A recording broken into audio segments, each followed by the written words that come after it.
চীনে বিনিয়োগ কার্যালয় খুলছে বাংলাদেশ। 15 দিনের মধ্যে কার্যক্রম শুরু করতে পারবেন ব্যবসায়ীরা। বেইজিংয়ে প্রধানমন্ত্রী লি কিয়াংয়ের সঙ্গে বৈঠক আজ। কর্মসংস্থান ও অর্থনৈতিক প্রবৃদ্ধি বাড়াতে সৃজনশীল অর্থনীতিতে জোর সরকারের। জিডিপিতে অবদান 1.5% নিশ্চিতের লক্ষ্য। মেধাস্বত্ব সুরক্ষা নিশ্চিতের তাগিদ। দুর্বল কর্পোরেট সুশাসনের কারণে চ্যালেঞ্জের মুখে বাংলাদেশের ব্যাংক খাত। বিশ্ব ব্যাংকের পর্যবেক্ষণ, শক্তিশালী করতে $45 কোটি ঋণের ঘোষণা। একদিনের ব্যবধানে আবারও চট্টগ্রাম বন্দরের অকশন শেডে আগুন। নিয়ন্ত্রণে কাজ করছে ফায়ার সার্ভিসের 3টি ইউনিট। ক্ষয়ক্ষতির শঙ্কা কর্তৃপক্ষের। এবং মোংলা বন্দর সচল রাখতে শেষের দিকে ড্রেজিংয়ের কাজ। ঢুকতে পারবে 9.5 মিটারের জাহাজও। চ্যানেল দ্রুত ভরাট হওয়ায় নাব্য সংকটের শঙ্কা।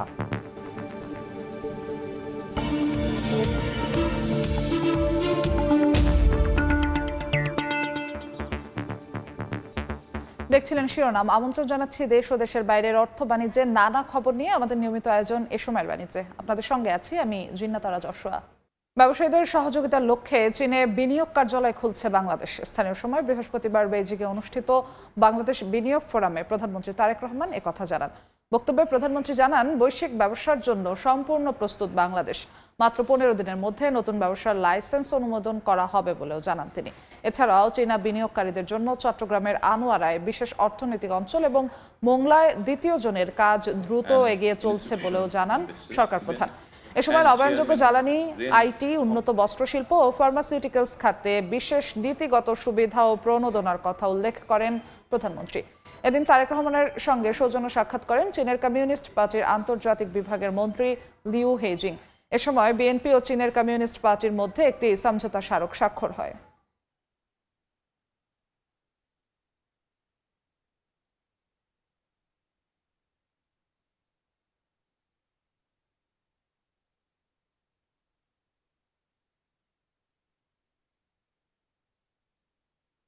To demonstrate our commitment, my government has taken up a rigorous 180 days action plan.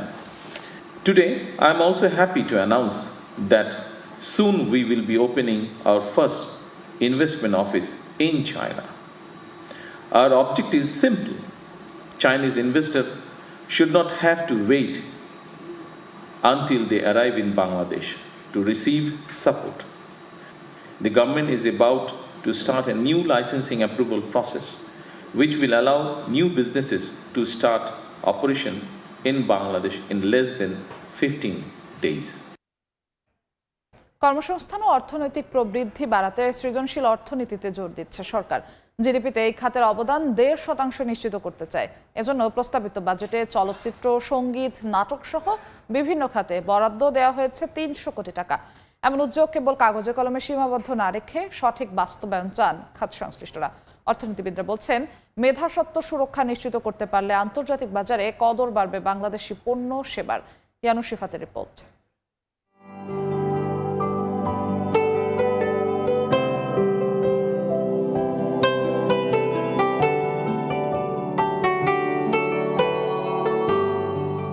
বছরের পর বছর ধরে কর্মসংস্থান ও আয় বৃদ্ধিতে বৈচিত্র্যময়তা আনার তাগিদ দেয়া হলেও তা থেকে গেছে আলোচনাতেই। অবশেষে সেই সুযোগ বাড়াতে এবার সৃজনশীল অর্থনীতির বিকাশে জোর দিচ্ছে সরকার। কৃষি, শিল্প, প্রবাসী আয় নির্ভর অর্থনীতির পাশে 2026-27 অর্থ বছরের উত্থাপিত বাজেটে ক্রিয়েটিভ ইকোনমিতে 300 কোটি টাকা বরাদ্দের প্রস্তাব করেছেন অর্থমন্ত্রী। বাংলাদেশ ব্যাংকের সামাজিক দায়বদ্ধতা তহবিল থেকে যুক্ত হবে আরও 500 কোটি টাকা। ক্রিয়েটিভ অর্থনীতি খাতের উন্নয়নে প্রাথমিকভাবে 300 কোটি টাকা বরাদ্দের প্রস্তাব করছি। সৃজনশীল অর্থনীতিতে রয়েছে এমন পণ্য ও সেবা যেখানে মূল সম্পদ হিসেবে ধরা হয় সৃজনশীলতা ও বুদ্ধিবৃত্তিকে। সে মেধাভিত্তিক চর্চাকে গুরুত্ব দিয়ে এ খাত থেকে জিডিপিতে অবদান 1.5% উন্নীত করার পরিকল্পনা সরকারের। এ খাতের বিকাশে পূর্বাচলে 100 একর জমির ওপর একটি কেন্দ্রীয় ক্রিয়েটিভ হাব ও জেলা উপজেলায় গড়ে তোলা হবে আঞ্চলিক ক্রিয়েটিভ হাব। বিসিকের মাধ্যমে স্থাপন করা হবে প্রশিক্ষণ ও হস্তশিল্প ভিত্তিক সৃজনশীল কেন্দ্র। একটি গ্রাম একটি পণ্য উদ্যোগের আওতায় মৃৎশিল্প, শীতলপাটি, টেরাকোটা সহ ঐতিহ্যবাহী পণ্যের বাজার সম্প্রসারণে কাজ করবে সরকার। কতটুকু উপকৃত হবে এটা কিন্তু এখনই বলা সম্ভব না। এই টাকাটা বরাদ্দ করাটাই কিন্তু শেষ না। বরাদ্দ করার পরে কোথায় কোথায় এটা খরচ করা হবে, কাকে কাকে কিভাবে উপকৃত এই কাজটা দেয়া যায় এবং সঠিকভাবে পৌঁছালেই কিন্তু আমরা বুঝবো কতটুকু সফল। পর্যটন খাতের প্রসারে নেওয়া হবে সমন্বিত পর্যটন মহাপরিকল্পনাও। আমাদের দেশে বরাদ্দ হয়, সবসময় অনেক হয়, কাজ করার সুযোগ তৈরি হয়, কিন্তু আমরা সেখান থেকে রিটার্নটা তুলে আনতে পারি না। অনেক সময় আমাদের কিছু চ্যালেঞ্জ থেকে যায়। তো গভর্নমেন্ট যদি এটাকে প্রপার মনিটরিং করে, প্রপার একটা কমিটির আন্ডারে এটা করে বিভিন্ন সেক্টর ধরে ধরে করতে পারে, তাহলে আমার মনে হয় যে এটা খুবই পজিটিভ একটা ইনিশিয়েটিভ। কাঙ্ক্ষিত সুফল পেতে শুধু বরাদ্দে আটকে না থেকে বেসরকারি বিনিয়োগ ও মেধাস্বত্ব সুরক্ষা নিশ্চিত করতে জোর দিচ্ছেন অর্থনীতিবিদরা। পুরো সেক্টরটাকে হয়তো যতখানি সম্ভব ফর্মালাইজ করা দরকার। উদ্দেশ্য হওয়া উচিত আমরা এই জিনিসটাকে এখন ইনসেন্টিভ দিচ্ছি, কিন্তু এটাকে ফর্মালাইজ করার মাধ্যমে যদি করতে পারি এবং সেখানে যদি থেকে সরকার যদি পরবর্তীতে কিছু রাজস্ব আদায় করতে পারে, এটা একটা ভালো একটা দিক। বরাদ্দ দেওয়া হয়েছে ভালো, তাদেরকে উৎসাহিত প্রণোদিত করা হয়েছে ভালো, তাদেরকে একটা স্বীকৃতি দেওয়া হয়েছে ভালো। আমরা আশা করব যে আগামীতে ওই ধরনেরই একটা পরিবেশ থাকবে যেখানে এইসব কর্মকাণ্ডকে উৎসাহ দেওয়া হবে এবং সামাজিকভাবে এগুলোকে স্বীকৃতি দেওয়া হবে। তথ্য বলছে বিশ্বব্যাপী সৃজনশীল অর্থনীতির বাজার প্রায় $2 ট্রিলিয়ন, আর এ খাতে কর্মরত রয়েছে প্রায় 500 কোটির বেশি মানুষ। ইয়ানুর শিফাত, সময় সংবাদ, ঢাকা। দর্শক, ক্রিয়েটিভ ইকোনমি নিয়ে আলোচনার জন্য আমাদের সঙ্গে ভার্চুয়ালি যুক্ত হচ্ছেন বাংলাদেশ বহুমুখী পাট পণ্য উৎপাদক ও রফতানিকারক সমিতির সভাপতি মোহাম্মদ রাশেদুল করিম মুন্না। জনাব রাশেদুল করিম মুন্না, আপনাকে এ সময়ের বাণিজ্যে স্বাগত জানাচ্ছি। আপনি আমার কথা শুনতে পাচ্ছেন রাশেদুল করিম?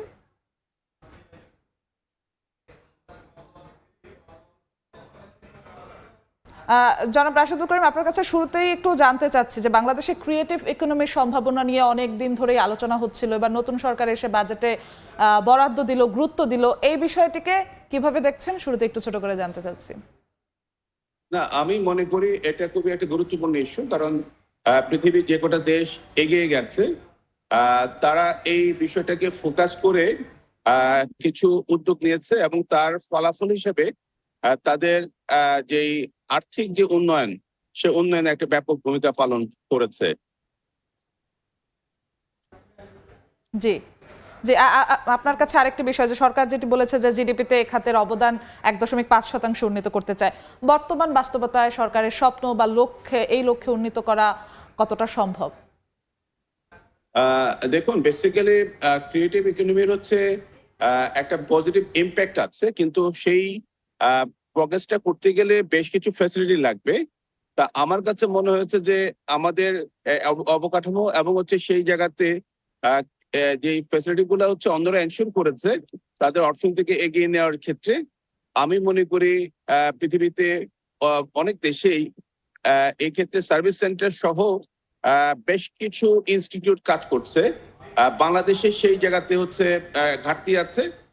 বর্তমান সরকার যেহেতু ঘোষণা দিয়েছে, আমি বিশ্বাস করতে চাই, আস্থা রাখতে চাই যে তারা এই ধরনের কিছু সার্ভিস সেন্টার বা ইনস্টিটিউট ডেভেলপ করবে, যার ধারাবাহিকতায় এটা একটা ফলাফল আমরা পেতে পারবো। এটা ডে নাইট হবে না, কিন্তু একটা ধারাবাহিকতার মাধ্যমে আমরা হয়তোবা আগামী 3 থেকে 5 বছরের মধ্যে একটা ভালো রেজাল্ট পাবো, এবং এটাই হচ্ছে আমাদের গন্তব্য হওয়া উচিত। জি, আপনি ঘাটতির কথা বলছিলেন যে সফলতা আসার আগে আসলে ঘাটতিগুলোকে চিহ্নিত করে তারপর সেই অনুযায়ী পদক্ষেপ নিতে হয়। প্রধান প্রধান চ্যালেঞ্জগুলো, ঘাটতিগুলো কি, সেগুলো যদি একটু বলতেন। আমি অলরেডি বলেছি যে আমাদের ডেভেলপমেন্টের অংশ হিসাবে আমরা এখনো যে কাজটা করছি 80 দশকে, যেই শিল্পের যাত্রাটা, সেই জায়গাতে আমরা হচ্ছে ফলোয়ার হিসেবে কাজ করছি, এবং এই ক্ষেত্রে বাররা আমাদেরকে কিছু সুনির্দিষ্ট ডিজাইন বা সুনির্দিষ্ট প্রোডাক্ট সেট করে দিচ্ছে, আমরা সেটা ম্যানুফ্যাকচারিং করে এক্সপোর্ট করছি।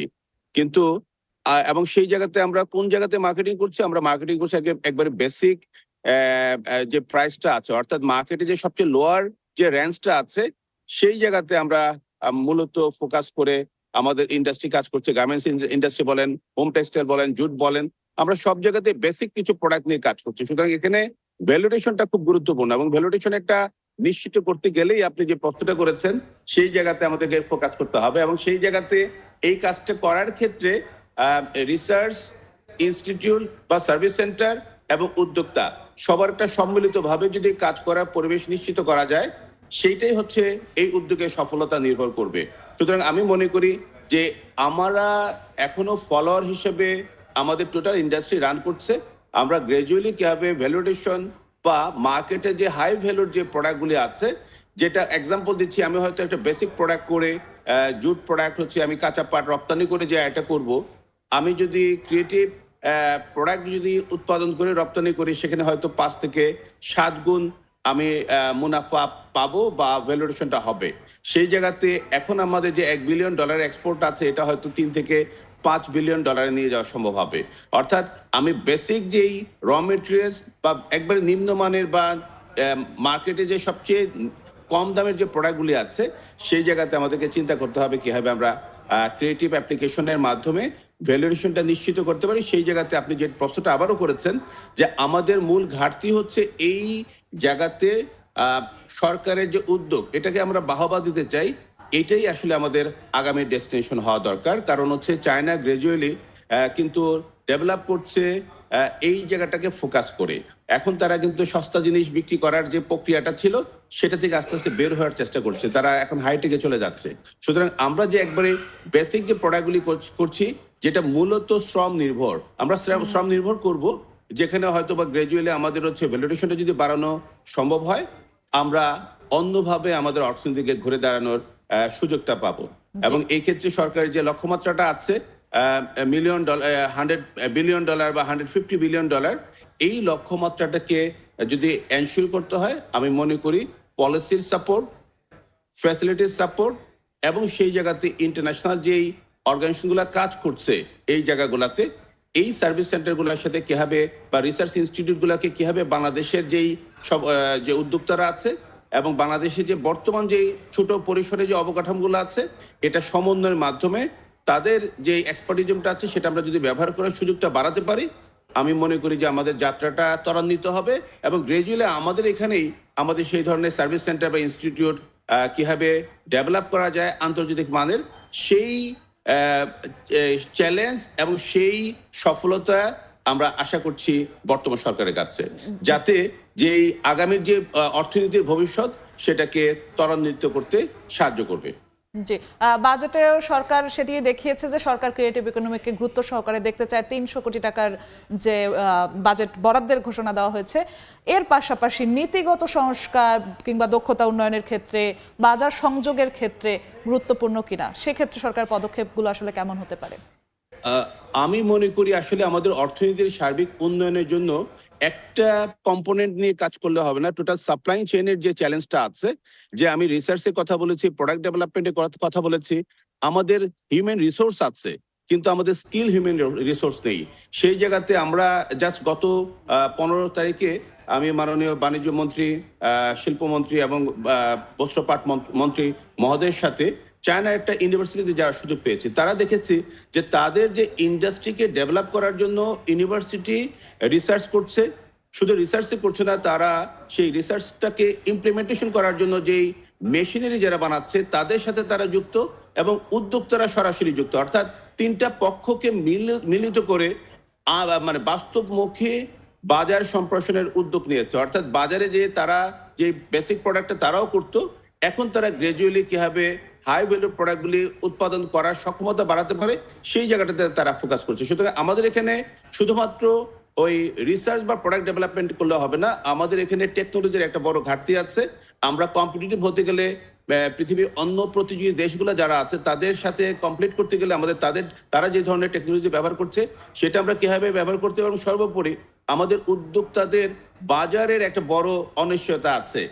এই ক্ষেত্রে আমি মনে করি ডোমেস্টিক মার্কেট এবং ইন্টারন্যাশনাল মার্কেট, এই জায়গাতে সাপ্লাই চেইনটাকে কিভাবে ইমপ্রুভ করা যায়, এখানে সরকারকে নজর দিতে হবে। আমি মনে করি খাত ভিত্তিক একটা কর্মকৌশল নেওয়া দরকার এবং এই চ্যালেঞ্জের কথা যেটা আপনি নিজেই বললেন যে আমাদের research, product development, technology, skill development এবং মার্কেট এবং সেই জায়গাতে উদ্যোক্তারা কিভাবে সহজভাবে তাদের মূলধন পেতে পারে। সুতরাং এই পুরো বিষয়টাকে যদি একটা কৌশলগত পরিকল্পনার আওতায় এনে আগামী 1 থেকে 2 বছরকে টার্গেট করে যদি উদ্যোগ নেওয়া যায়, আমি বিশ্বাস করি যে আমাদের উদ্যোক্তারা অনেক উৎসাহী, অনেক উদ্যমী এবং অনেক তরুণ উদ্যোক্তা এখন কিন্তু উদ্যোক্তা হতে যাচ্ছে। সুতরাং এই জায়গাতে আমি মনে করি তারা আধুনিক চিন্তা ভাবনার সাথে চলতে চায়, তারা বিশ্বের যে বর্তমান যে চ্যালেঞ্জ আছে এবং সম্ভাবনা আছে সেটাকে কাজে লাগাতে চায়। আমি মনে করি আগামীর বাংলাদেশের অর্থনীতিতে এই তরুণরাই মূল চালিকা শক্তি হিসেবে কাজ করবে এবং সরকারকে এই জায়গাতে শুধুমাত্র মানে ক্রিয়েটিভ অ্যাপ্লিকেশন না, টোটাল সাপ্লাই চেইনটাকে যে চ্যালেঞ্জগুলো আছে সেক্ষেত্রে কিভাবে সহায়তা দেওয়া যায় এবং সেক্ষেত্রে সরকারের কাজ হচ্ছে নীতি সহায়তার জায়গাতে এখনো বেশ কিছু অস্পষ্টতা আছে।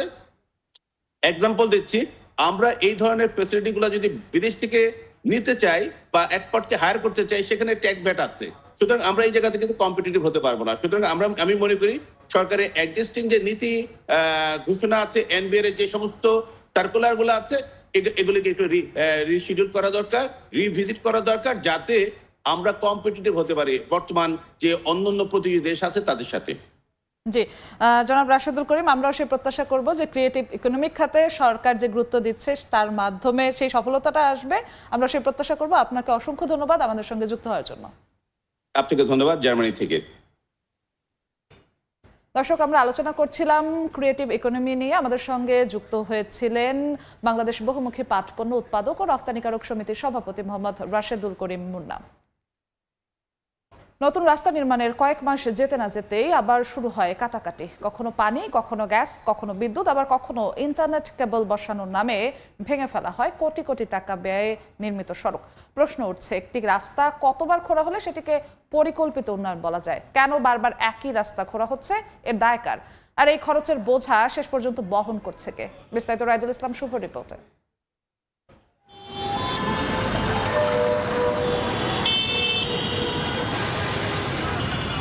ব্যাঙের জীবনচক্রের মতোই চলছে রাজধানীর সড়কগুলোর উন্নয়ন ঘিরে জনদুর্ভোগের চক্র। একটি রাস্তা তৈরি হয়, ফিতা কাটা হয়, সংবাদ শিরোনাম হয়, তারপর শুরু হয় খোঁড়াখুড়ি। এক সংস্থা কাজ শেষ করে আরেক সংস্থা আসে, পুনরায় কাটা হয় রাস্তা, আবার মেরামত, আবার খনন। এ যেন রাজধানীবাসীর নিয়তি। ধানমন্ডি 13 এ সড়ক। প্রায় 1 বছর আগে ড্রেনেজ উন্নয়ন কাজের জন্য রাস্তা খোঁড়া হয়। দীর্ঘ সময় পেরিয়ে গেলেও কাজের অগ্রগতি নেই। কিন্তু মেরামতের নামে রাস্তার এক অংশে ফেলে রাখা হয় মাটি, যার কারণে দীর্ঘ 6 মাস থেকে বন্ধ রয়েছে রাস্তাটি। এই রাস্তাটা খোঁড়ার পরে এই রাস্তাটা বন্ধ, এই পাশটা বন্ধ রাখছে এবং যাতায়াত বড় গাড়িটাই যাইতে দেয় না। 1.5 বছর ধরে বন্ধ আছে। কাজ অল্প অল্প করে আবার করে না, মাটি ফেলাই রাখছে, যাতায়াতের জন্য অনেক লোক পইরা যায়, কষ্ট হয়। কইতেছে মামা ওই পারে যাইতাম, কিন্তু হইল না। তো তাহলে ওটা হয়রানি না, আমাকে আবার ব্যাগ হয় এমুকে আইতে লাগলো। এই যে কুরবানি গেল, কুরবানি যাওয়ার পরে এই যে প্রায় 1 মাস চলে, আজ পর্যন্ত কোনো লোকও আসে না, কোনো লেবারও আসে না, কোনো মিস্ত্রি আসে না, কোনো কন্ট্রাক্টর আসে না, কেউ আসে না। শুধু ধানমন্ডি নয়, মোহাম্মদপুরের সাদেক খান রোডেও একই চিত্র। প্রায় 6 মাস আগে ড্রেনের পাইপ বসানোর কাজ শুরু হয়, এখনও পুরো এলাকা স্বাভাবিক হয়নি। শহরের একটি রাস্তার নিচে পানি সরবরাহ, গ্যাস পাইপ লাইন, বিদ্যুৎ বিতরণ, ড্রেনেজ, টেলিযোগাযোগ নেটওয়ার্ক সহ থাকে বহু সংস্থার অবকাঠামো। বিশেষজ্ঞদের মতে সমন্বিত পরিকল্পনা না থাকাই জনদুর্ভোগের কারণ। হাত জোর করে বলছি, বাংলাদেশের উন্নয়ন কখনোই তার প্রক্রিয়ার মধ্যে জনদুর্ভোগকে প্রাধান্য দিয়ে সময় নির্ভরতায় করা হয় না। মানুষের মূল্যবান যাতায়াত সময়ের ক্ষতি, তার জনস্বাস্থ্যের ক্ষতি, বায়ু দূষণ, জলদূষণের ক্ষতি এবং শিশুসহ বয়োবৃদ্ধসহ সকলের স্বাস্থ্যগত ক্ষতি, এই সমস্তগুলো ক্ষতি একত্রিত করলে ওই প্রকল্পের খরচ 5 গুণ হয়ে দাঁড়াবে। খোঁড়া রাস্তার কারণে শুধু যানজটই তৈরি হয় না, অর্থনীতিবিদদের মতে যানজটে নষ্ট হওয়ার সময়ও একটি অর্থনৈতিক ক্ষতি। একজন কর্মজীবী মানুষ প্রতিদিন অতিরিক্ত 30 মিনিট থেকে 1 ঘন্টা রাস্তায় কাটালে বছরে শত শত ঘন্টা উৎপাদনশীল সময় হারিয়ে যায়। রাস্তা শুধু চলাচলের মাধ্যম নয়, এই সড়ক ঘিরে গড়ে ওঠে দোকানপাট। তাই বারবার খোঁড়াখুড়িতে ক্ষতিগ্রস্ত হয় ব্যবসারও। এত ক্ষতির হিসাব কি পৌঁছাচ্ছে না কর্তৃপক্ষের কানে? তাহলে দায় কার? ঠিকাদার নাকি সরকারের বিভিন্ন দফতরের? নগর বিশেষজ্ঞদের মতে অনেক ক্ষেত্রে দায় একক নয়। পরিকল্পনা প্রণয়ন, প্রকল্প অনুমোদন, বাস্তবায়ন ও তদারকি প্রতিটি ধাপেই জবাবদিহিতা প্রয়োজন। শুধুই মোহবিষ্টতার মধ্যে দিয়ে মানুষের সামনে একটা জাদু দেখায় অর্থ উপার্জনের অবলম্বন ছাড়া আর কিছু মনে করে না। সমন্বয় করে একই কাজ বারবার না করার প্রবণতা থেকে সরে আসা, এই তিনটিকে গুরুত্ব দিয়ে সমস্ত কাজ পরিচালনায় সিটি কর্পোরেশন এবং সেবা সংস্থাকে বাধ্য করলেই আমরা বড় ধরনের গুণগত পরিবর্তন দেখব। কোটি কোটি টাকার রাস্তা, অসংখ্য মানুষের সময় এবং প্রতিদিনের দুর্ভোগ, উন্নয়ন কি নাগরিক জীবনে সহজ করছে নাকি আরও কঠিন? রায়দুল ইসলাম শুভ, সময় সংবাদ, ঢাকা। সচিবালয়ে ব্রিফ করছেন স্বরাষ্ট্রমন্ত্রী সালাউদ্দিন আহমদ। সরাসরি যাচ্ছি সেখানে। বেসরকারি মাদকাসক্তি নিরাময় ও পুনর্বাসন কেন্দ্রসমূহে রোগীদের চিকিৎসা সেবার মান বৃদ্ধি এবং মানব সম্পদ উন্নয়নে চিকিৎসা সেবা সম্প্রসারণের লক্ষ্যে সরকার আর্থিক অনুদান প্রদান করছে। চলতি 2025-2026 অর্থবছরে দেশব্যাপী লাইসেন্সপ্রাপ্ত 403টি বেসরকারি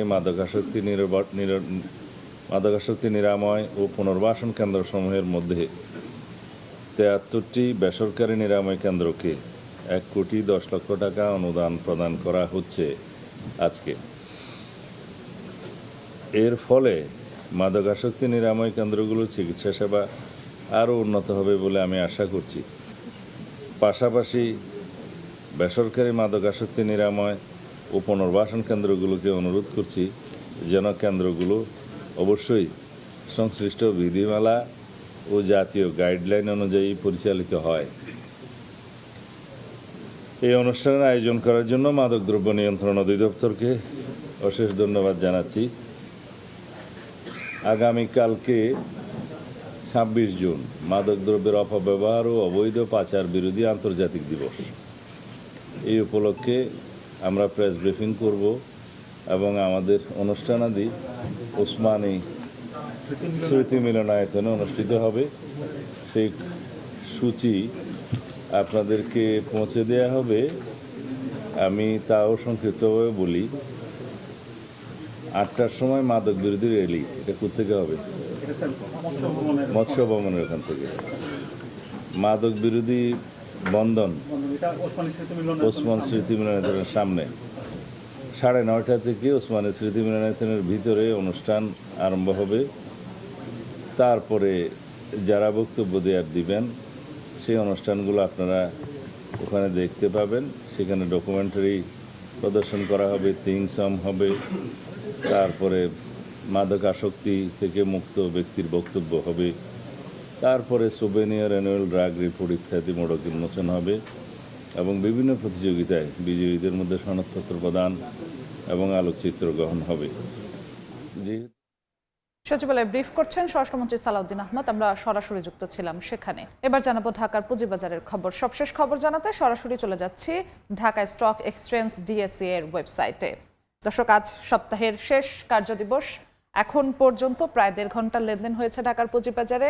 এই 1.5 ঘন্টা লেনদেনে আমরা দেখতে পাচ্ছি এখন পর্যন্ত এই মুহূর্তে 3 সূচকে ঊর্ধ্বমুখী প্রবণতায় রয়েছে। প্রধান সূচকে 33.22 পয়েন্ট বেড়ে প্রধান সূচক ডিএসইএক্স সূচকে পয়েন্ট রয়েছে 5,650.06 পয়েন্ট এবং ডিএসইএস বা সরিয়ে সূচক সেখানেও পয়েন্ট বেড়েছে 4.07 পয়েন্ট বেড়ে পয়েন্ট রয়েছে 1,144.39 পয়েন্ট এবং আমরা দেখছি বাছাইকৃত যে সূচক আমরা বলি ডিএস30 সূচক, সেই সূচকেও ঊর্ধ্বমুখী প্রবণতা 2 পয়েন্টের বেশি বেড়ে এই মুহূর্তে পয়েন্ট রয়েছে 2,129.55 পয়েন্ট। এখন পর্যন্ত আজকে ঢাকার পুঁজিবাজারে যেসব কোম্পানিগুলো লেনদেনে অংশগ্রহণ করেছে সেসব কোম্পানিগুলোর শেয়ার মধ্যে 259টি কোম্পানির শেয়ারের দাম বেড়েছে, মাত্র 42টি কোম্পানির শেয়ারের দাম কমেছে এবং 85টি কোম্পানির শেয়ারের দাম অপরিবর্তিত রয়েছে। এবং যেমনটি বলছিলাম, প্রায় 1.5 ঘন্টা লেনদেন হয়েছে। এখন পর্যন্ত ঢাকার পুঁজিবাজারে 3 সূচকই ঊর্ধ্বমুখী প্রবণতায় রয়েছে এবং টাকার অঙ্কে যদি বলি 380.84 লাখ টাকা লেনদেন হয়েছে এখন পর্যন্ত ঢাকার পুঁজিবাজারে। একটু দেখতে চাই কোন কোম্পানি কত টাকা লেনদেন করেছে এখন পর্যন্ত এবং কারা আছে টপ 20-তে এগিয়ে। প্রথমে যদি দেখি 1 নম্বরে আছে ন্যাশনাল ফিড মিলস লিমিটেড। এই কোম্পানিটির একটি শেয়ারের দাম এই মুহূর্তে রয়েছে 23.70 পয়সা এবং গতকাল এই কোম্পানিটির একটি শেয়ারের ক্লোজিং প্রাইস ছিল 22.20 পয়সা। খুব বেশি কিন্তু একটি শেয়ারের দাম বৃদ্ধি পায়নি। প্রথম স্থানে যে কোম্পানিটি রয়েছে এবং এখন পর্যন্ত ঢাকার পুঁজিবাজারে কোম্পানিটি লেনদেন করেছে 22,68,00,000 টাকা। 2 নম্বরে আছে ভেক্সিমকো ফার্মা, 3 নম্বরে সামিট অ্যালায়েন্স পোর্ট লিমিটেড, 4 নম্বরে আছে প্রগতি ইন্স্যুরেন্স এবং 5 নম্বরে আছে বিডি থাই। তো আমরা যেমনটি দেখছিলাম যে 3 সূচক এখন পর্যন্ত ঊর্ধ্বমুখী প্রবণতা রয়েছে, 3 সূচকের এই পয়েন্ট বেড়েছে এবং লেনদেনও হয়েছে 380 কোটি টাকার বেশি। এখন পর্যন্ত এই ছিল ডিএসই এর সবশেষ আপডেট। বাংলাদেশ ব্যাংকের প্রধান কার্যালয়ে শুরু হয়েছে দিনব্যাপী বাংলা কিউআর ক্যাম্পেইন। সেখানে আছেন সেলিয়া সুলতানা, বিস্তারিত জানতে সরাসরি চলে যাচ্ছি তার কাছে। সেলিয়া,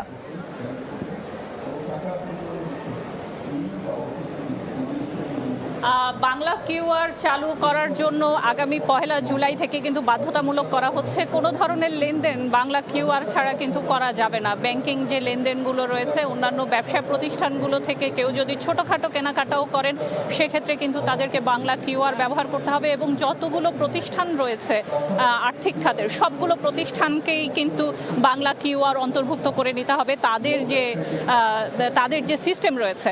আপনারা দেখতে পাচ্ছেন বাংলাদেশ ব্যাংকের সামনে একটি মেলা হচ্ছে, এটি বাংলা কিউআর প্রচারণা এবং ব্যবহার কিভাবে করা যায়। এটি কিন্তু বাংলাদেশ ব্যাংকে প্রথম এরকম কোনো বাংলাদেশ ব্যাংকের আঙিনায় এরকম কোনো মেলা হচ্ছে এবং সেটি বাংলা কিউআরকে কেন্দ্র করে এবং সেখানে প্রায় 10টির মতো প্রতিষ্ঠান কিন্তু যুক্ত হয়েছে। তাদের যে লেনদেন, এখানে বাংলাদেশ ব্যাংকের যত কর্মকর্তারা রয়েছেন তারা বাংলা কিউআরের মাধ্যমে আজকে সারাদিন তাদের লেনদেনগুলো পরিচালনা করবেন। এখানে ব্যাংক যেমন রয়েছে তেমনি গ্রসারি শপ থেকে শুরু করে অন্যান্য যে সুপার শপগুলো রয়েছে সেগুলোর প্রতিষ্ঠান রয়েছে, বিভিন্ন যে বহুজাতিক কোম্পানি আছে তাদের প্রতিষ্ঠান এখানে অন্তর্ভুক্ত করা হয়েছে যেন তারা তাদের সিস্টেমের মধ্যে এবং বাংলাদেশ ব্যাংকের যে কর্মকর্তারা রয়েছে তারাও যেন এটি দেখতে পারেন। একটি বিষয় কিন্তু কিছুক্ষণ আগেই উদ্বোধন হয়েছে এবং সেই উদ্বোধনে কিন্তু বাংলাদেশ ব্যাংকের ডেপুটি গভর্নররা বলেছেন যে বাংলা কিউআর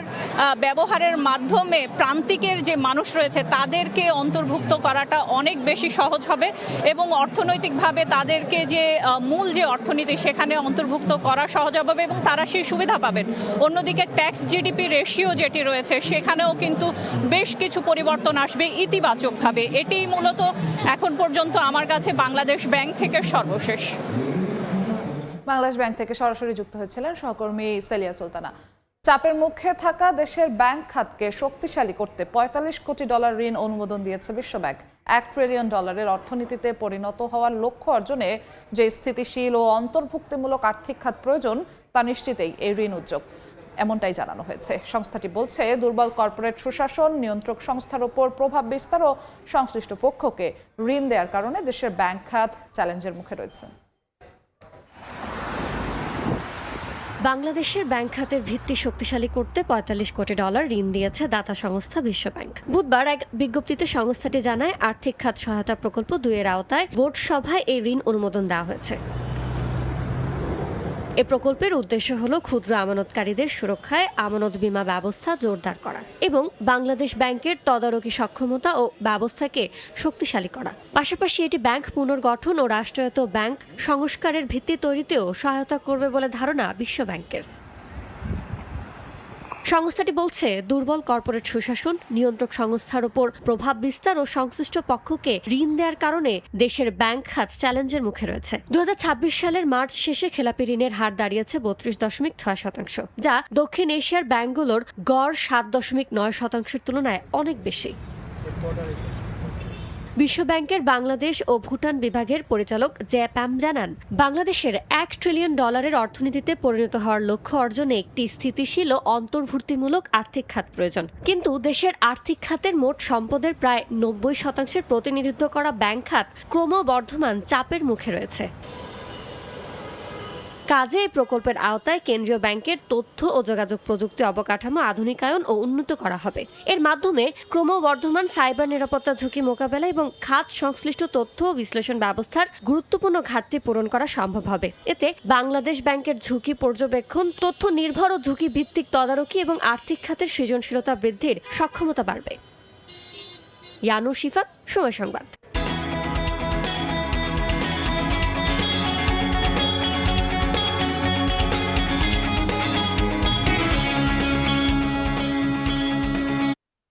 মোংলা বন্দরকে পূর্ণাঙ্গ কার্যক্ষম ও সচল রাখতে অবশেষে শেষের পথে অন্যতম বৃহত্তম চ্যানেল ইনার বার্ড রেজিং প্রকল্পের কাজ।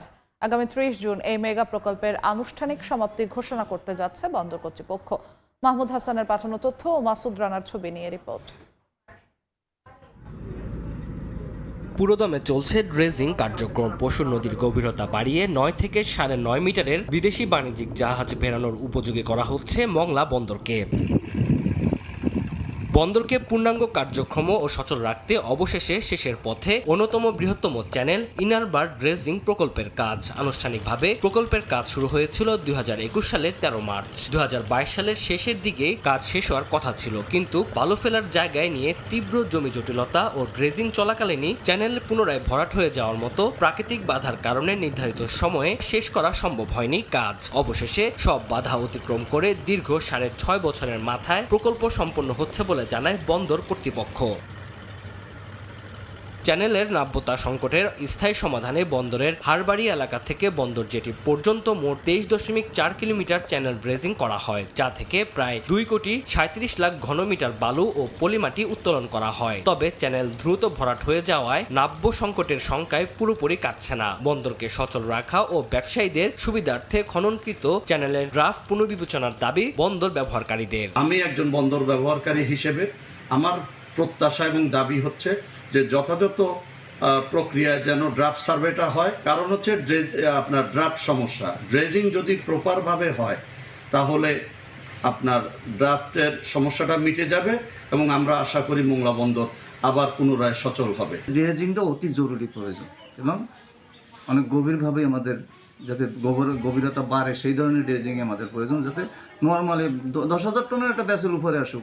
আগামী 30 জুন প্রকল্পের সমাপ্তি ঘোষণার পর নতুন অর্থ বছরের শুরু থেকেই পুরো চ্যানেলে নিয়মিত রক্ষণাবেক্ষণের কাজ শুরু হবে জানায় বন্দর কর্তৃপক্ষ। আমরা ইতিমধ্যে প্রকল্পটার কাজ শেষ করে ফেলেছি। এখন প্রকল্পের বাকি কাজ শেষ করে আশা করি এই 2026-এর মধ্যে জুনে আমরা প্রকল্পটা শেষ করতে পারব। যেখানে ড্রেজিং করা হয়, ড্রেজিং করা হলে পরবর্তীতে সেখানে সিল্টেশন হয়। এই সিল্টেশনকে আমরা রিমুভ করার জন্য ইতিমধ্যে আমাদেরকে একটা সংরক্ষণ ড্রেজিং অনুমোদন হয়েছে, যে প্রকল্পটা অলরেডি আমরা ডেলিগেটেড ওয়ার্ক হিসাবে বাস্তবায়নের জন্য বাংলাদেশ নৌবাহিনীকে দিয়েছি। শুরুতে এই প্রকল্পের প্রাক্কালিত ব্যয় ধরা হয়েছিল 793,72,80,000 টাকা। তবে নকশা পরিবর্তন, সময় ও অর্থ বৃদ্ধিতে 3 ধাপে বাজেট সংশোধন করে বর্তমানে ব্যয় দাঁড়িয়েছে 992 কোটি টাকা। আর এটি মংলা বন্দর সৃষ্টির দীর্ঘ 70 বছরের ইতিহাসে প্রথম ড্রেজিং কাজ। সময় সংবাদ, মোংলা। এবার জনপদের অর্থনীতির খবর।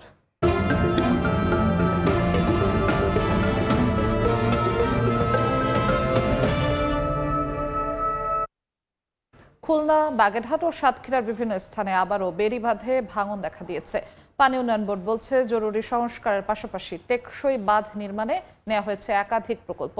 মঞ্জুরুল হক মঞ্জুরের ছবিতে আরো জানাচ্ছেন আব্দুল্লাহ আল মামুন রুবেল।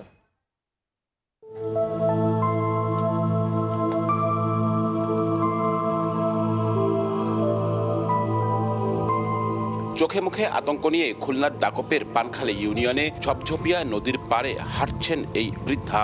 গত 5 বছরে 3 দফা নদী ভাঙনে হারিয়েছেন বসতভিটা। এবারও বর্ষা শুরু হতেই বাঁধে দেখা দিয়েছে নতুন ভাঙন। শুধু পানখালী নয়, ভাঙনের ঝুঁকি ছড়িয়ে পড়েছে পুরো দক্ষিণাঞ্চল উপকূলে। দাকপের জাবেরের খেয়াঘাট, লক্ষ্মীখোলা ও নলডাঙ্গা সহ অন্তত 10টি পয়েন্ট ঝুঁকিতে। কোথাও ফাটল, কোথাও নদীতে হারিয়ে যাচ্ছে মাটি। একই চিত্র বাইকগাছার দেলুটি, কয়রার মহেশ্বরীপুর, বাগেরহাটের শরণখোলা ও সাতক্ষীরার আশাশুনির বিভিন্ন এলাকাতেও। 3 জেলায় 30টির বেশি পয়েন্টে শতাধিক কিলোমিটার বেড়িবাঁধ এখন ঝুঁকিতে। স্থানীয়দের অভিযোগ, প্রতি বছর ভাঙন দেখা দিলেও মিলছে না স্থায়ী সমাধান। বাড়িঘর নেই, সে সব ভাঙিয়ে চলে গেছে নদীর মধ্যে, আর সবাই এনে যে রয়েছে। আমাদের প্রতি বছর ভাঙে আর প্রতি বছর রাস্তা পেছাতে হয়। প্রতি বছর জিআই ব্যাগ ফেলে, কিন্তু স্থায়ী কোনো বেড়িবাঁধ সমাধান করে না। নদীতে ভাঙনে ভেঙে নিয়ে গেছে, গেলে এই প্রায় 2 বছর আসছে, আমি আর থাকতে পারি না। এই যে বেড়িবাঁধ চাষ, এটাই টেকসই বেড়িবাঁধ করে দিক, এই ছাড়া আমাদের আর কোনো কিছু কাম্য নাই। বিশেষজ্ঞরা বলছেন, সংশ্লিষ্ট দফতরের ভুল নকশা ও পরিকল্পনায় বাঁধ নির্মাণে কাঙ্ক্ষিত সুফল মিলছে না। জলোচ্ছ্বাসের ঝুঁকি বাড়ায় দ্রুত কার্যকর ব্যবস্থা নেয়ার দাবি তাদের। পানি উন্নয়ন বোর্ডের অবকাঠামোর ডিজাইন টোটালি ফল্টি। তো আপনি ওই ফল্টি ডিজাইনের টাকা বেশি দিলেন, পার্সেন্টেজ বাড়লো, কিন্তু লাভ তো হলো না। পানি উন্নয়ন বোর্ড বলছে ঝুঁকিপূর্ণ স্থানগুলোতে জরুরি মেরামত চলছে। পাশাপাশি দীর্ঘমেয়াদী সুরক্ষার জন্য টেকসই বাঁধ নির্মাণে নেওয়া হয়েছে কয়েকটি বড় প্রকল্প। পোল্ডার এরিয়াতে যেসব ঝুঁকিপূর্ণ জায়গা রয়েছে সেগুলোর জন্য আমরা পানি উন্নয়ন বোর্ড থেকে প্রকল্প গ্রহণ করা হচ্ছে। ঝুঁকিপূর্ণ যে বেড়িবাঁধগুলো আছে সেগুলো প্রাকৃতিক দুর্যোগ থেকে আমরা মুক্তি পেতে পারবো। পানি উন্নয়ন বোর্ডের তথ্য মতে খুলনা, বাগেরহাট ও সাতক্ষীরা জেলায় তাদের আওতায় 2000 কিলোমিটার বেড়িবাঁধ রয়েছে। ভাঙন রোধে প্রতি বছর নেওয়া হয় নানা প্রকল্প। বেড়িবাঁধ সংস্কারে খরচ হয় শত কোটি টাকা। তবে বছর না ঘুরতেই আবারও একই রকম ভাঙন দেখা যায় এসব এলাকায়। তাই উপকূলীয় মানুষের টেকসই বেড়িবাঁধ নির্মাণের দাবি আরও জোরালো হয়েছে। আব্দুল্লাহ আল মামুন রুবেল, সময় সংবাদ, খুলনা। চট্টগ্রাম বন্দরের অকশন শেডে আগুন নিয়ন্ত্রণে এসেছে। এই মুহূর্তে সেখানে আছেন সহকর্মী ফেরদৌস লিপি, যাচ্ছি তার কাছে। লিপি, আমরা কিছুক্ষণ আগে ফায়ার সার্ভিসের বেশ কয়টি গাড়ি বের হয়ে যেতে দেখেছি এবং তার আগে আমরা যতটুকু তথ্য পেয়েছি 1.5 ঘন্টার চেষ্টায় কিন্তু আগুন নিয়ন্ত্রণে চলে আসে এবং নৌবাহিনী, বন্দরের নিজস্ব অগ্নি নির্বাপক এবং ফায়ার সার্ভিস সহ বিভিন্ন ইউনিটের চেষ্টায় কিন্তু এই আগুন নিয়ন্ত্রণে আসে। এবং যদিও দায়িত্বশীল এখনও পর্যন্ত কেউ গণমাধ্যমের সাথে কথা বলেনি, তবে বিভিন্ন সূত্র থেকে আমরা যেটা জানতে পেরেছি সকাল 8:30 নাগাদ এই যে অকশন শেডে সেখানে আগুনের সূত্রপাত ধারণা করা হচ্ছে। শর্ট সার্কিট থেকে এই আগুনের সূত্রপাত। পরবর্তীতে ফায়ার সার্ভিস অর্থাৎ বন্দরের যে ফায়ার সার্ভিস এবং নৌবাহিনীর ফায়ার ইউনিটের 4টি ইউনিট আসার পর আগুন নিয়ন্ত্রণে কাজ শুরু করে এবং প্রায় 1.5 ঘন্টা পর কিন্তু আগুন নিয়ন্ত্রণে আসে। যেহেতু অকশন শেড বিভিন্ন রাসায়নিক দ্রব্য থেকে শুরু করে দাহ্য পদার্থ আছে, সেই কারণে আগুন যেন পুরোপুরি নির্বাপন হয় সেই চেষ্টা কিন্তু সংশ্লিষ্টরা করছেন এবং ইতিমধ্যে বন্দরে যারা নিরাপত্তা বিভাগ সহ বিভিন্ন বিভাগের ঊর্ধ্বতন কর্মকর্তা তারা কিন্তু সেটের ভেতরে আছেন বলে আমরা জানতে পেরেছি। এবং যতটুকু বিভিন্ন ভিডিও ফুটেজ, মোবাইল কিংবা ছবি দেখে আমরা দেখেছি যে কাপড় অর্থাৎ ফেব্রিক, চাল, ডাল এই বিষয় দ্রব্যগুলোতে আগুন লেগেছে এবং সেগুলো কিছুটা ক্ষয়ক্ষতি হয়েছে। তবে ক্ষয়ক্ষতির পরিমাণ কি সেই বিষয়ে এখনও যেহেতু কেউ কথা বলেনি, সেটা আমরা পুরোপুরি জানতে পারিনি। যেহেতু অকশন শেডে আপনারা জানেন যে বন্দর থেকে যেসব পণ্য আমদানি করা হয় এবং যারা দীর্ঘদিন ধরে সেগুলো সরবরাহ নেন না সেগুলো আসলে এই অকশন শেডগুলোতে রাখা হয় এবং সেই বিশেষ নিরাপত্তায় থাকে এবং বিভিন্ন ধরনের কেমিক্যাল দ্রব্যসহ দাহ্য পদার্থ থাকায় সেটা বিশেষভাবে নিয়ন্ত্রণের চেষ্টা করছে এবং এখনো পর্যন্ত যেটুকু তথ্য সেটা হচ্ছে আগুন পুরোপুরি নিয়ন্ত্রণে এবং ক্ষয়ক্ষতির পরিমাণ হয়তো কিছুক্ষণ পর আমরা কথা বললে বন্দর কিংবা কাস্টমসের কেউ কথা বললে জানতে পারবো। তো এই ছিল আমার কাছে এখনো পর্যন্ত এখান থেকে সর্বশেষ। চট্টগ্রাম বন্দর থেকে যুক্ত হয়েছিলেন সহকর্মী ফেরদৌস লিপি। রাজধানীর কাকরাইলে ডিবেটিং বাজেট অ্যান্ড বিয়ন্ড সেমিনারে কথা বলছেন অর্থমন্ত্রী, সরাসরি যাচ্ছি সেখানে।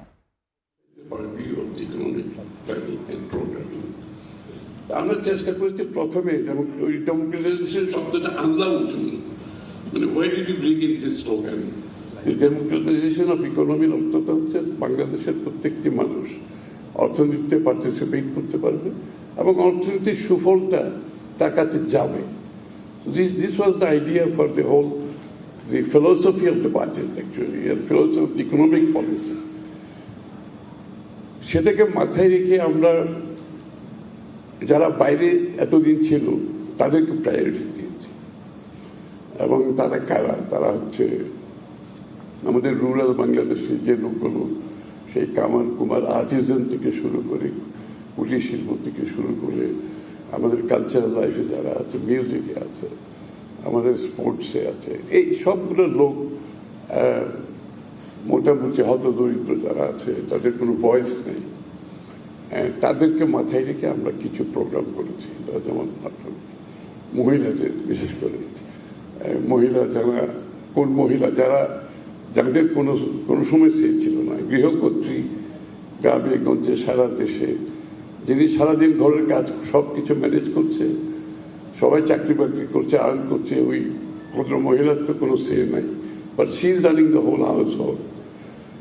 এই জন্য আমরা মনে করেছি ওই মহিলাকে এম্পাওয়ার করা দরকার, গৃহকর্ত্রীকে, এবং এম্পাওয়ার করতে গেলে তার আর্থিক এম্পাওয়ারমেন্ট ছাড়া আসলে এম্পাওয়ারমেন্ট সম্ভব না। যে কারণে কনসেপ্টটা আসছে এই ফ্যামিলি কার্ডের, এটার ইকোনমিক রেমিফিকেশন আপনারা বুঝেন, অনেক রেমিফিকেশন আছে। রাজধানীর কাকরাইল এক সেমিনারে কথা বলছেন অর্থমন্ত্রী, আমরা সরাসরি যুক্ত ছিলাম সেখানে।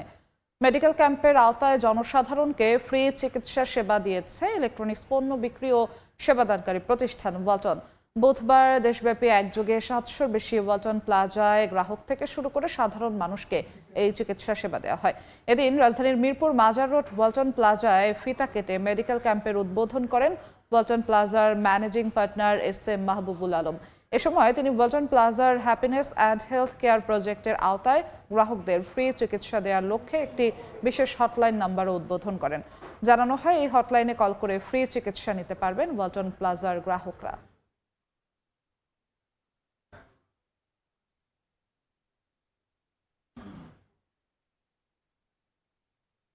মিডল্যান্ড ব্যাংক PLC এর 13তম বার্ষিক সাধারণ সভা অনুষ্ঠিত হয়েছে।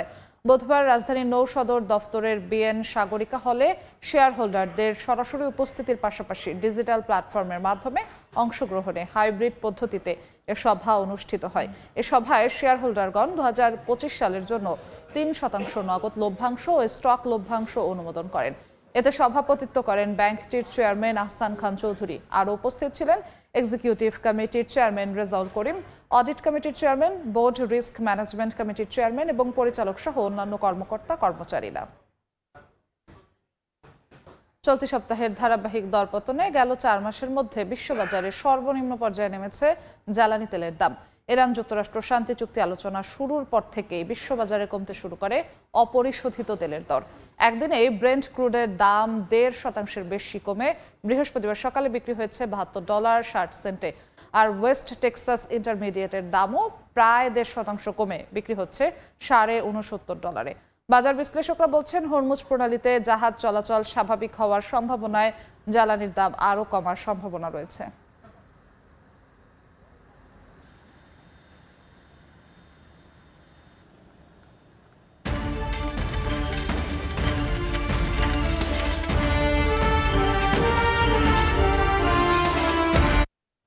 জিডিটির বিশেষ নিলামে কমেছে দুগ্ধজাত পণ্যের দাম। গুঁড়া দুধ, মাখন আর এনহাইড্রাস মিল্ক ফ্যাট নিয়ে সাজানো অল্প সময়ের এই নিলামে অংশ নিয়েছে মাত্র 51টি প্রতিষ্ঠান আর বিক্রি হয়েছে 2871 মেট্রিক টন পণ্য। সবচেয়ে বেশি কমেছে এনহাইড্রাস মিল্ক ফ্যাটের দাম, তবে অপরিবর্তিত রয়েছে মাখনের দর। গ্লোবাল ডেইরি ট্রেড জিডিটি প্রতি মাসে 2 বার নিলামের আয়োজন করলেও মাঝে মাঝে বিশেষ নিলামের আয়োজন করে থাকে বিশ্বব্যাপী দুগ্ধজাত পণ্যের সবচেয়ে বড় নিলামকারী প্রতিষ্ঠানটি। এমনই পালস অকেশন অনুষ্ঠিত হয়েছে মঙ্গলবার 23শে জুন, যেখানে অংশ নেয় 51টি প্রতিষ্ঠান। মোট হাতবদল হয় 2871 টন দুগ্ধজাত পণ্য। জিডিটি মূল্যসূচক বলছে, এবারের নিলামে অ্যানহাইড্রাস মিল্ক ফ্যাটের দাম গেল বিশেষ নিলামের তুলনায় $257 কমে প্রতি মেট্রিক টন বিক্রি হয়েছে $6106।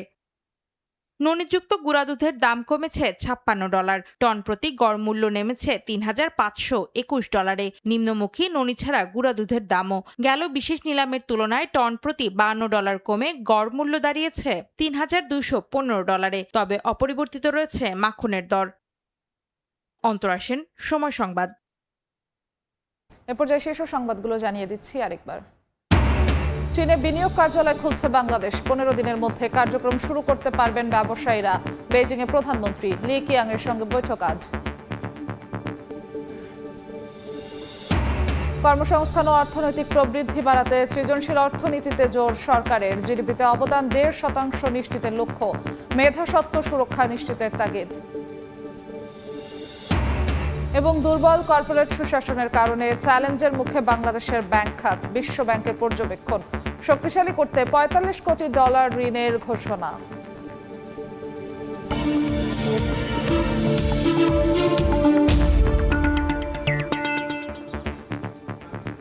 এই ছিল এ সময়ের বাণিজ্যে। দর্শক, বিশ্বকাপ ফুটবলের মহাযজ্ঞ সরাসরি সম্প্রচার করছে সময় টেলিভিশন। দেখতে চোখ রাখুন সময়ের পর্দায়।